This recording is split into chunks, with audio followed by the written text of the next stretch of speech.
He is 28 years old. He was not happy. Initially, his hair was thinning, so after some time, it became worse.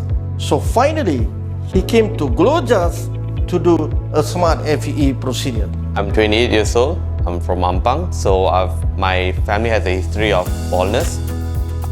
So since few years back, I started seeing my hair receding and all, and I tried many alternative treatment and it didn't work. It wasted a lot of my money. So that's why I decided to go to GLOJAS to start up with a SMART FUE treatment. And since then, my hair have improved so much that I never expected it can be improved.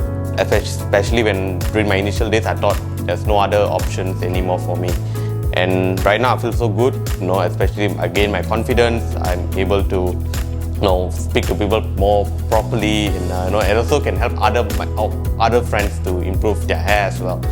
So I'd like to thank the GLOJAS team, especially Professor Dato Dr. JasG, for all of his kindness and especially his knowledge sharing to me and what I can do to improve my hair. Thank you.